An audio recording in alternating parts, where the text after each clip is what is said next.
river. 3 days later, at 2:15 in the morning, Gabriella's contractions came.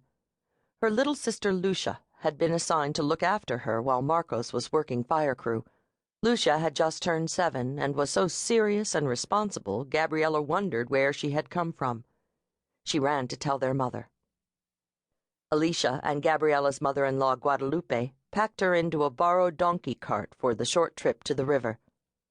Boquillas had no doctor, no hospital, and no medicines. That was reason enough to have her baby in America, but Guadalupe had delivered more babies than a lot of doctors and bragged that she never lost one. Guadalupe had refused to deliver her first grandchild. She scolded Gabriella for asking and told her the best gift a mother could give her child was to be born in the United States, over the river. The baby would then be a citizen of both the U.S. and Mexico, and would have work and an education if he wanted it. The river was up half a foot from rains in the mountains. It wasn't more than thigh deep, but too deep for the donkey and cart. "You're going to have an early baptism for that baby," Guadalupe joked as she and Alicia helped Gabby to climb out. "God, I hate this mud," Gabriella said as her shoes sunk into the cool slime that came free with a sucking sound and a slurp that nearly pulled her sneaker off her foot. "Don't blaspheme," her mother said automatically. "We've got you. We'll go slow." "Pick up my skirt," Gabby begged.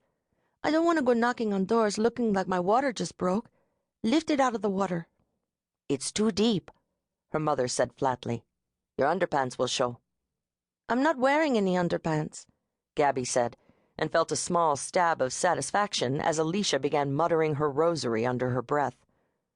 Her mother holding her right arm and her mother-in-law her left, the three of them waded into the river. The night was kind, 70 degrees, with a whisper of a breeze coming down from the Chisos smelling of pine and heat and dust laid by the rain. The water was cool and felt good on Gabby's legs and groin. The baby in her belly seemed to float on the water, taking the weight off the small of her back for a change. "Women should give birth in the river," Gabby said.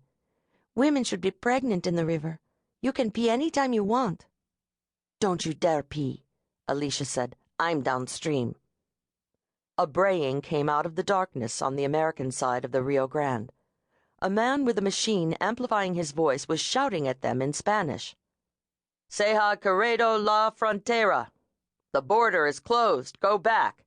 This border is closed by order of the United States government." "No, it isn't," Guadalupe yelled back. "Not between the park and Boquillas."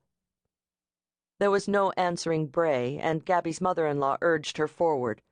"Some fool ranger not old enough to go to the bathroom by himself gets those talking horns and thinks he's John Wayne at the Alamo." Guadalupe grumbled. They'd reached midstream when the voice came again, and with it, painfully bright lights. "The border is closed," the man announced again. "Go back." "My daughter is having a baby. She's having a baby right now," Alicia shouted. The disembodied voice came back over the water. "Crossings are permitted only at authorized border stations. Go back. You cannot enter the United States except at authorized border stations." The women stopped, dark water curling around their hips, skirts dragging at their legs.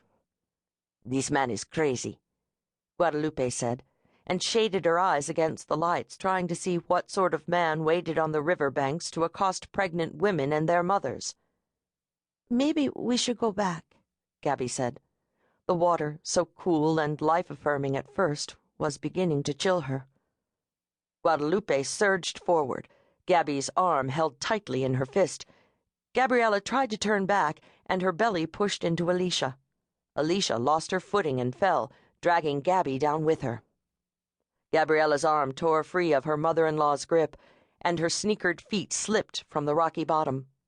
Her belly was taken up by the current, rolling her onto her back, helpless as a beetle tortured by wicked boys. She wasn't scared. She grew up on the river.